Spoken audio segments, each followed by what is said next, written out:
నమస్తే, welcome to YoYo TV. Telangana రాజకీయాల్లో తమ ప్రమేయం లేని అంశాల్లో కూడా బీజేపీ పేరు గట్టిగా వినిపిస్తోంది.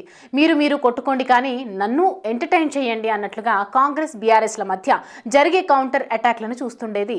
కానీ ఇప్పుడు ఈ రెండు పార్టీ మధ్య జరుగుతున్న చర్చ కమలాన్ని ఇరుకున పెట్టింది. ముఖ్యంగా CM Revanth Reddy, BRS working president కేటీఆర్ల మధ్య జరుగుతున్న మాటల యుద్ధంలో బీజేపీనే టార్గెట్ అవుతోంది.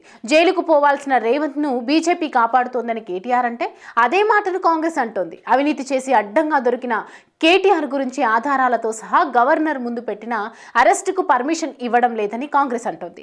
ఈ ఇద్దరి ఆరోపణల మధ్య బీజేపీ నలిగిపోతుంది. నిజంగానే మేము ఇద్దరిని కాపాడుతున్నామా అని ఆ పార్టీ క్యాడర్ కూడా ముందు వెనుక చూసుకోవాల్సిన పరిస్థితి. కేటీఆర్ ఇటీవల ఢిల్లీ వెళ్లారు. అమృత్ టెండర్ల మీద ఫిర్యాదు చేశారు. ఇక అరెస్టే మిగిలిందని అంటున్నారు. కానీ ఇలాంటి తలాతోకా లేని ఫిర్యాదులు చేసి వచ్చి బీజేపీ చర్యలు తీసుకోవడం లేదని అంటే ఎలా అన్న సందేహం చాలా మందికి వస్తుంది. కానీ అవినీతి జరిగిపోయిందని తాము తేల్చేశాం కాబట్టి ఇక అరెస్ట్ చేయడం బీజేపీ బాధ్యత అని చేయడం లేదు కాబట్టి రేవంత్ రెడ్డిని బీజేపీ కాపాడుతున్నట్లేనని బీఆర్ఎస్ నేతలు ఆరోపిస్తున్నారు.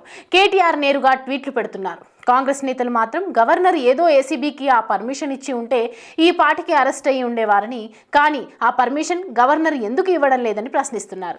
కేటీఆర్ ఢిల్లీ వెళ్లి బీజేపీతో డీల్ కుదుర్చుకొని వచ్చారని అంటున్నారు.